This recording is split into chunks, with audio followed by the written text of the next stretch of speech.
Signature Global presents Property Guru.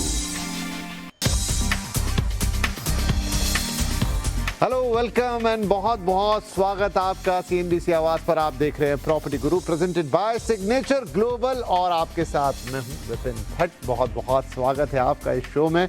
और सबसे पहले आपको बहुत बहुत धन्यवाद दे दूं क्योंकि आपका और हमारा कनेक्शन बहुत अच्छा है। मैंने आपसे रिक्वेस्ट की थी कि भाई आपके सवाल थोड़े से अब हमारे पास कम आ रहे हैं, तो pg@moneycontrol.com पर जरा सवालों की आप तादाद बढ़ाएं और अच्छे अच्छे सवाल हमें भेजें। और उसके बाद ढेर सारे सवाल हाजिर हैं। बहुत बहुत धन्यवाद। और हाँ, एक जो वादा आपसे किया था कि अब हम आपको एक और इजी ऑप्शन देंगे, वो है व्हाट्सएप नंबर का, वो भी जल्द आपको मिल जाएगा। So thank you very much. सबसे पहले बहुत सारा आभार।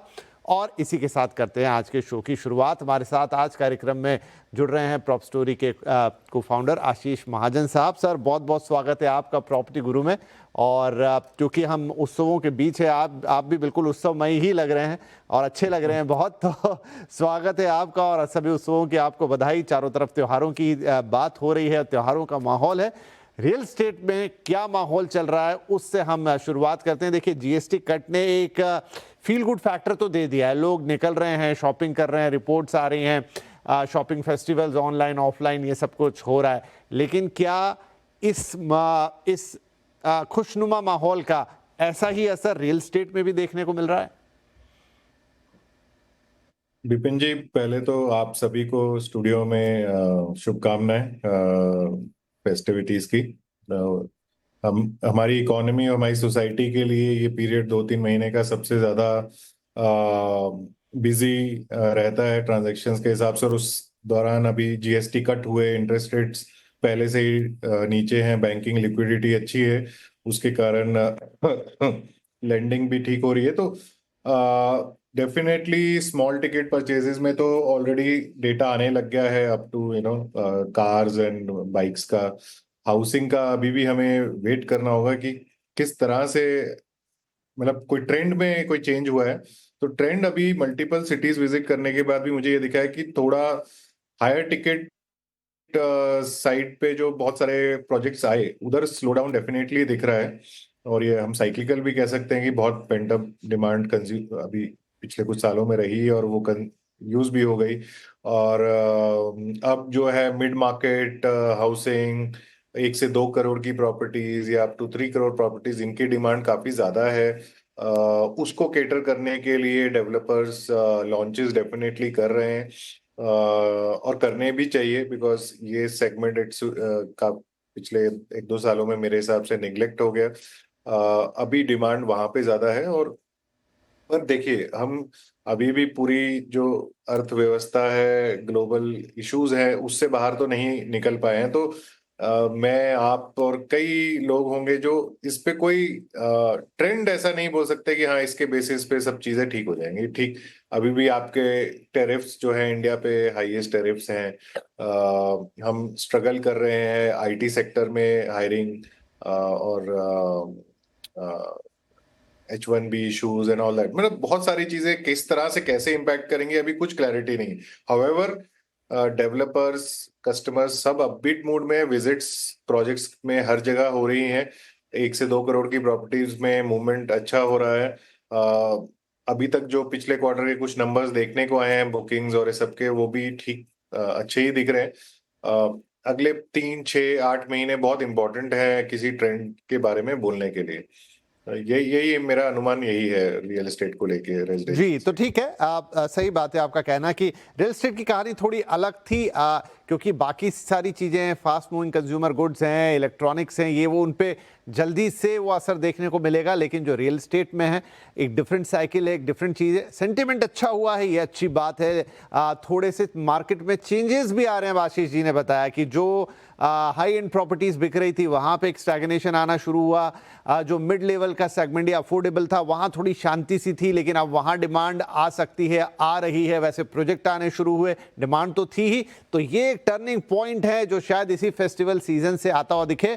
एक आध महीने के अंदर हमें शायद वो नंबर्स भी नजर आ जाएंगे, वो एक्चुअल नंबर्स ग्राउंड पे दिखने लग जाएंगे कि क्या चेंज आया, किस तरीके से ये फेस्टिव सीजन आगे बढ़ रहा है या बढ़ा। तो इस पर बात होती रहेगी डेफिनेटली और ज़्यादा, लेकिन अब सवाल जवाब के सिलसिले को शुरू कर देते हैं। पहले हमारे कॉलर आ गए हैं, गगन खन्ना साहब, कॉल आया है दिल्ली से। गगन जी, स्वागत है आपका। क्या पूछेंगे, क्या बताएं, कैसे मदद करें? नमस्कार सर। नमस्कार जी, नमस्कार। मेरा सर एक क्वेरी है कि एक प्रोजेक्ट है नोएडा में, फूड बाजार के नाम से, भूटानी इंफ्रास्ट्रक्चर का है। ओके। उनकी इन्वेस्टमेंट जो है वो 30 लाख रुपीस की है। ओके। मिनिमम 100 स्क्वायर फीट के अंदर है। और इनिशियल जो डिमांड कर रहे हैं वो यही कर रहे हैं कि वो 15 लाख रुपए जो है आप पहले दीजिए और बाकी जब ऑन पोजीशन होगा बाकी का पैसा जो है वो तब दीजिएगा। उस वक्त जो है आपको वो 2% के हिसाब से जो है आपको वो रेंटल ईड भी दे रहे हैं। ओके। तो वही जानना चाह रहा था, क्या ये प्रोजेक्ट में इन्वेस्ट करना सही रहेगा? अच्छा, थोड़ा और बताइए इस प्रोजेक्ट के बारे में। थोड़ा इंटरेस्टिंग लग रहा है, नाम है फूड बाजार और कुछ एक आपने चीजें यहाँ पे बताई, तो इसमें आपको एग्जैक्टली मिलने क्या जा रहा है? जब तक आपकी वो प्रोजेक्ट पूरा नहीं करेंगे तब तक वो आपको रेंट देंगे। ओके। और रेंट भी देंगे वो 2% के हिसाब से। तो 30,000 मतलब अगर 15 लाख आप इन्वेस्ट कर रहे हो तो 30,000 के आसपास आपको वो रेंट देंगे। अच्छा। Per month. ओके। तो ये थोड़ा सा कंफ्यूजन है, क्या ये सही है? क्या इन्वेस्ट करना चाहिए ऐसे प्रोजेक्ट के अंदर, या थोड़ा सा और इसके अंदर जानकारी ली जाए, वो मैं आपसे जानना चाह रहा था। ओके। दूसरा उनका एक ये भी था कि जब पोजीशन देंगे तो पोजीशन के बाद वो 175 रुपए पर स्क्वायर फीट के हिसाब से जो है आपको वो रेंटल अगले 9 साल के लिए देंगे आपको वो। थोड़ा कॉम्प्लिकेटेड भी है, थोड़ा समझना पड़ेगा, बहुत सारे इसमें वादे लग रहे हैं। क्या इसका हिसाब किताब है? आशीष जी ज्यादा बेहतर हमें बता पाएंगे। तो आशीष एक चीज और जानना चाहूंगा। हाँ जी। नोएडा जैसे क्षेत्र के अंदर बिल्डर आई थिंक प्रोजेक्ट जो है वो शायद लीज के अंदर होते हैं ज्यादातर। अब अगर वो लीज के अंदर होते हैं तो क्या कोई भी बिल्डर उसको सेल डीड कर सकता है? एक मेरा क्वेश्चन ये भी है। ओके। हालांकि सेल डीड तो बनेगी ही, लीज अपने आप में एक अलग तरीके की चीज है जो जमीन के मालिकाना हक से जुड़ी हुई है। बहुत सारी लीज वाली प्रॉपर्टीज होती हैं, लेकिन फिर भी ये सारे कंफ्यूजन हम लेके चलते हैं आशीष जी के पास। तो आशीष जी, थोड़ा गहरा लंबा डिटेल्ड सवाल है। आई थिंक बहुत सारे और ऐसे लोग होंगे जो खन्ना साहब की तरह ही होंगे और इस तरह की प्रॉपर्टी या इसी प्रॉपर्टी में हो सकता है उनके मन में सवाल है, तो सबके लिए जवाब हो जाएगा। विपिन जी, पूरी तरह तो मैं नहीं सुन पाया, पर देखिए, जब फाइनेंसिंग की पार्ट आती है तो दिल्ली एनसीआर एक बहुत यूनिक मार्केट है। यहाँ पे हर तरह के पेमेंट प्लान्स मिलते हैं। तो आई थिंक इनको एक काफी अट्रैक्टिव पेमेंट प्लान ऑफर किया गया है, जो नथिंग एल्स बट एक तरह की फाइनेंसिंग ऑप्शन है डेवलपर के लिए भी, कि वो कुछ rate of return during construction promise करता है और फिर कुछ rate of return post possession. पर एक और मैं यूनिक चीज बोलना चाहूंगा दिल्ली एनसीआर में, कि इस तरह की कमर्शियल ऑप्शंस मैंने किसी और शहर में इतनी देखी नहीं है, जहाँ पे एक स्ट्रक्चर तरीके से कमर्शियल एक रिटेल को भेजा जाता है। वैसे रिटेल इन्वेस्टर को अगर सेफेस्ट मोड ऑफ इन्वेस्टमेंट करनी है कमर्शियल में तो रीट के थ्रू ही करनी चाहिए, क्योंकि वो स्टॉक मार्केट के अंदर होती है और कंपनीज के जो जो जो रीट्स हैं उनकी regulation, they are highly regulated and under investigation और सेबी रहते हैं, मतलब अंडर परव्यू सभी रहते हैं। ऑब्वियसली रिटर्न्स की एक्सपेक्टेशन फिर वहां पे कम रहनी चाहिए। अब इनका जो है कि भूटानी डेवलपर्स के किसी फूड बाजार में, I think it is food बाजार किसी टेक पार्क से रिलेटेड है। भूटानी नोएडा सिटी का काफी नामी प्लेयर है। मैंने काफी कमर्शियल प्रॉपर्टीज इनके देखे हैं और नोएडा में कमर्शियल की एक्टिविटी गुड़गांव के मुकाबले भी कम है, लेकिन अब हम सब जानते हैं कि नोएडा एयरपोर्ट अब कभी भी चालू हो जाएगा जल्दी। इसके कारण जो नोएडा में कमर्शियल का इंटरेस्ट है वो बढ़ता जा रहा है जी। अगर आप एक टेक पार्क के अंदर आप किसी शॉप को ले रहे हैं तो आपके पास एक कैप्टिव ऑडियंस हो जाती है। प्लस ऑब्वियसली इस तरह के मॉल्स वगैरह में आउटसाइडर्स को भी अलाउड रहता है।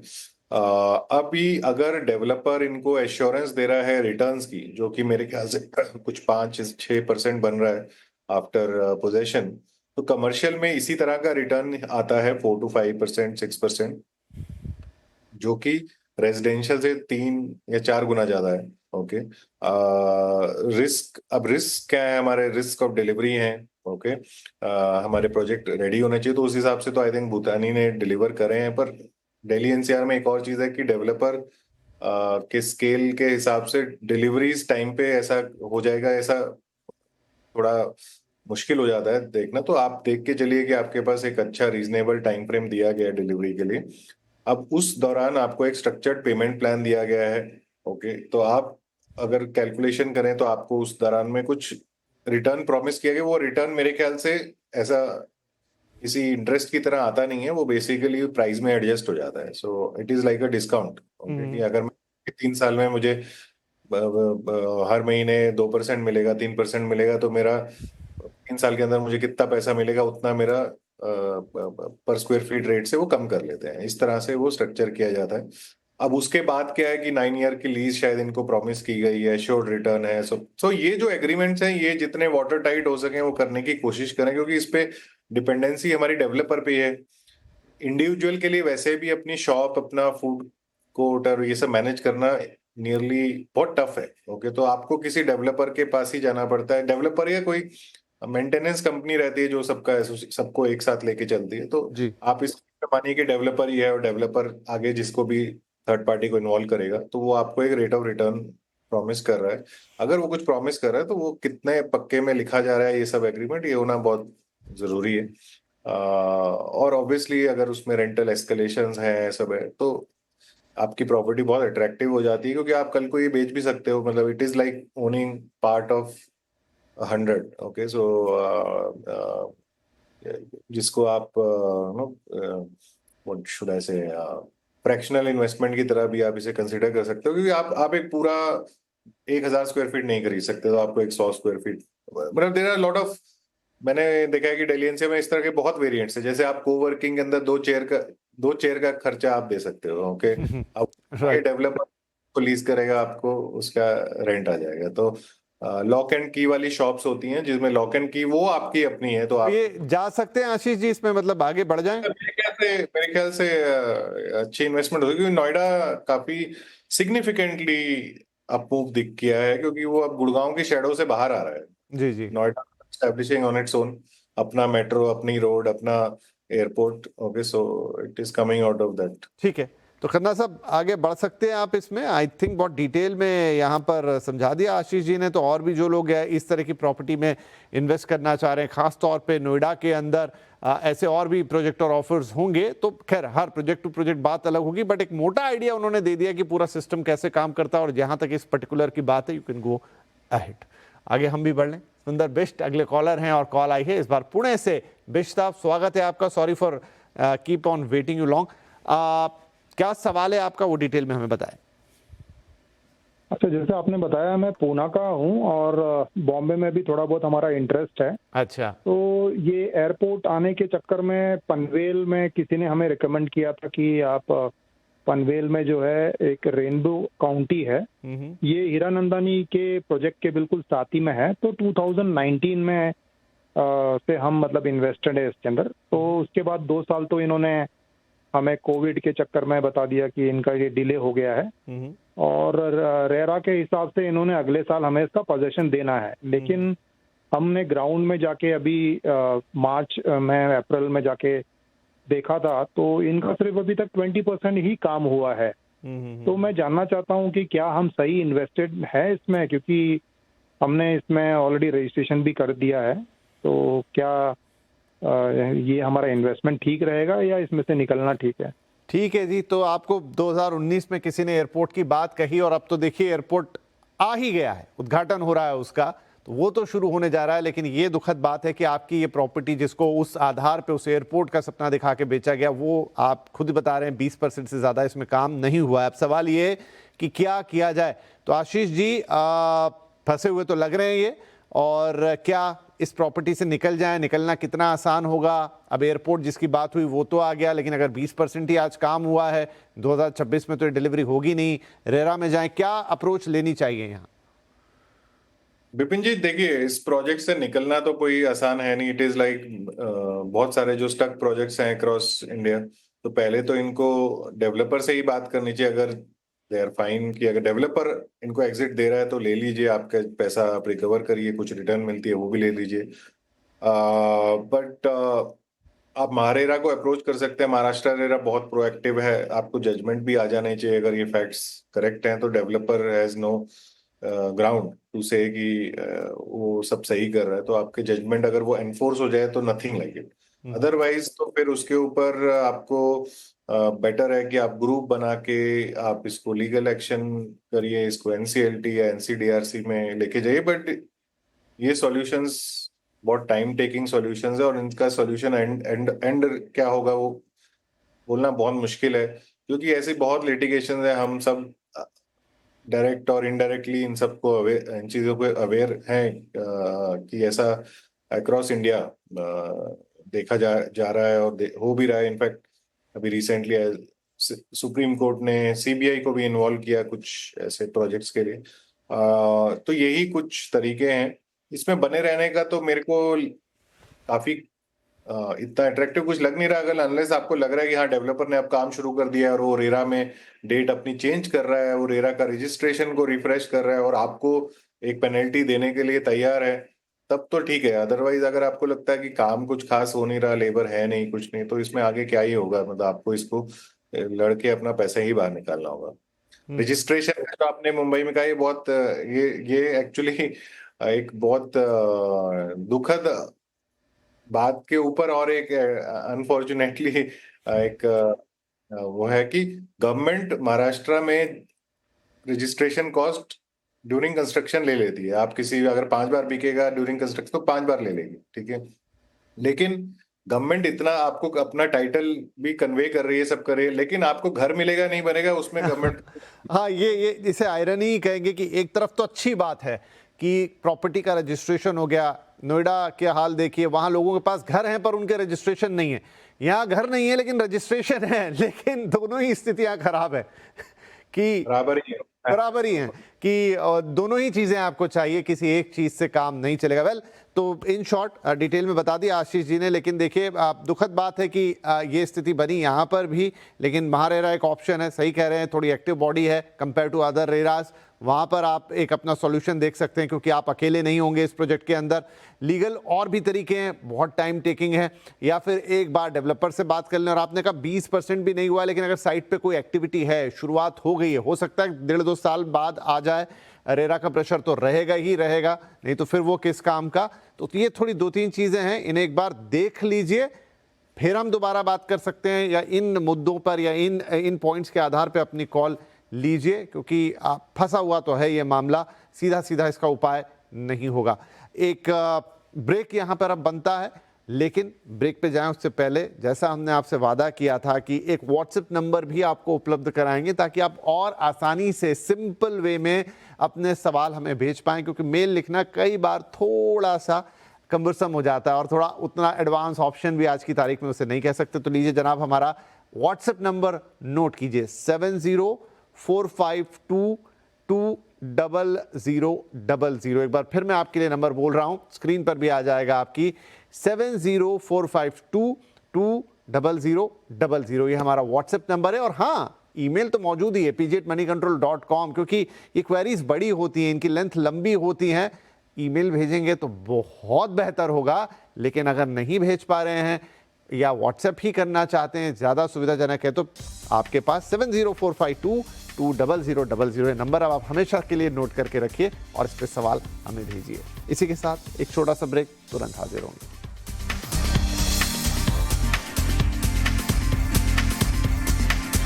Signature Global presents Property Guru. Signature Global presents Property Guru. Welcome back, CNBC आवाज पर आप देख रहे हैं property Guru presented by signature global, और हम आपके सवालों के जवाब दे रहे हैं। आशीष जी हमारे साथ बने हुए हैं, फटाफट कुछ और सवाल ले लेते हैं। बीरेंद्र कुमार झा का कॉल आ चुका है और रांची से ये कॉल है। बीरेंद्र जी, बहुत स्वागत है आपका, बताइए क्या सवाल है। सर, ये पानाथुर भरथुर लेक के पास में बेंगलोर में, जी, हमने प्रेस्टीज में एक 1600 स्क्वायर फीट का 3 BHK विथ 3 टॉयलेट का फ्लैट बुक किया हूँ। अंडर कंस्ट्रक्शन है अभी वो। जी, ये देगा 27 का अगस्त में देगा। ओके। तो अभी हम करीब 1.83 करोड़ में बुक किया हूँ। तो उसमें अभी इंस्टॉलमेंट दे रहे हैं। हम जानना चाह रहे हैं सर इसका फ्यूचर प्रोस्पेक्ट क्या है और इसको क्या करना चाहिए, इस पर थोड़ा सा आपसे गाइडेंस चाहिए सर। ज़रूर ज़रूर आपको देते हैं। जहाँ साहब पहले तो बधाई कि आपने फ्लैट बुक किया है ये, और नाम भी बहुत अच्छा है, प्रेस्टीज, मतलब one of the best in India. और वरथुर लेक लोकेशन भी अच्छी है बेंगलुरु की, लेकिन और इसका फ्यूचर प्रॉस्पेक्ट कैसा होगा वो हमें आशीष जी बताएंगे। तो आशीष जी, जहाँ साहब चाहते हैं कि एक प्रोजेक्ट सब कुछ कर लिया है इन्होंने और प्रेस्टीज के साथ ही किया है, लेकिन फ्यूचर प्रॉस्पेक्ट कैसे होंगे? 3 BHK है और करीब करीब 1.25 करोड़ रुपए के आसपास। जी विपिन जी, अभी तो इस प्रोजेक्ट का ये तो सोल्ड आउट प्रोजेक्ट है, लेकिन आई थिंक जो गोइंग रेट है वो इनके रेट से अब 15 से 20% तो शायद ऊपर हो ही चुका है ये प्रोजेक्ट। वर्तूर एरिया बेसिकली मार्थली और व्हाइटफील्ड में जो लोग काम करते हैं, बेलंडूर रिंग रोड पे जो IT पार्क्स हैं, इनमें जो काम करते हैं वो लोग वर्तूर आते थे। वर्तूर थोड़ा पीछे होने के कारण कोर व्हाइटफील्ड से कम रेट पे रहता है। प्रेस्टीज ने एक अच्छी बड़ी टाउनशिप वहाँ पे पहले ही डिलीवर कर चुकी है। आई थिंक उसी में एड ऑन टावर्स हैं ये जिसकी बात कर रहे हैं। तो एक एस्टेब्लिश प्रोजेक्ट के अंदर ये आ रहे हैं, टॉप डेवलपर्स के साथ आ रहे हैं, तो डिलीवरी का भी इनको ऐसा कोई इशू आना तो नहीं चाहिए। और एप्रिसिएशन ऑलरेडी देखी जा रही है मार्केट के अंदर। इस एरिया में काफी और इम्प्रूवमेंट्स हो रही हैं in terms of roads and all. थोड़ा नैरो चैनल्स थे वो सब वाइड किए जा रहे हैं। Maybe another 3 to 4 years 5 years। ऐसे कोई डायरेक्ट मेट्रो और इस सब का ऐसा कोई इम्पैक्ट यहाँ पे है नहीं, क्योंकि यहाँ नहीं, शायद अभी फिलहाल तो ऐसा कोई प्लान है नहीं। But connectivity via road improvement करने की कोशिश की जा रही है। और बेंगलोर के कुछ बड़े जो इंटरनेशनल स्कूल जहाँ पे लोग अपने बच्चों को पढ़ाना चाहते हैं सब, वो सब इस एरिया के काफी पास है। तो इसीलिए वहाँ की डिमांड बनी रहती है कि IT भी है, स्कूल्स भी है, सोशल इंफ्रा इम्प्रूव हो रहा है। ये तो बिहार में रहते हैं, आई एम श्योर कोई ना कोई इनका कनेक्शन होगा बेंगलोर में। तो अगर कोई वहां रहना चाहे वो सब, तो वो उस हिसाब लिवेबिलिटी के हिसाब से भी अच्छा एरिया है। जी, तो चलिए जहाँ साहब बधाइयाँ बहुत बहुत आपको। एक अच्छा प्रोजेक्ट, एक अच्छा डेवलपर, इलाका अच्छा, और जैसा कहा आशीष जी ने कि जिस रेट पे अब अवेलेबल है और आपका जो रेट है तो 15-20% तो यहीं आपको अप्रिसिएशन मिल गया। तो एक आपको झलक भी मिल गई कि क्या मायने हैं इस प्रॉपर्टी के। तो बहुत बहुत शुभकामनाएं, बधाई आपको, और एंजॉय योर प्रॉपर्टी। और इसी के साथ वक्त हो गया है आज की इस एपिसोड को यहीं समाप्त करने का। जाने से पहले आशीष जी, आपका बहुत बहुत धन्यवाद, बहुत बहुत शुक्रिया, आपने वक्त निकाला, हमारे दर्शकों के सवालों के जवाब दिए और बेहतरीन इंसाइट हमें मौजूदा करंट रियल एस्टेट सिचुएशन पर भी दिया, जो दर्शकों के काफ़ी काम आएगा। तो thank you very much for joining the show, और सभी दर्शकों का भी शुक्रिया शो में हमारे साथ बने रहने के लिए। और जाते जाते एक बार फिर व्हाट्सएप नंबर जिसका जिक्र था, इंतज़ार था, 7045220000। प्लीज़ नोट कर लीजिए, अपने सवाल यहाँ पे भेजिए। और pg@moneycontrol.com एवरग्रीन ये आपका एक हैंडल है, एक ईमेल एड्रेस है। यहाँ पर भी दो ऑप्शन आपके पास हैं। तो अगले हफ्ते आपसे फिर मुलाकात करेंगे, और फेस्टिविटी का टाइम है, एंजॉय कीजिए, खुश रहिए, टेक केयर, नमस्कार।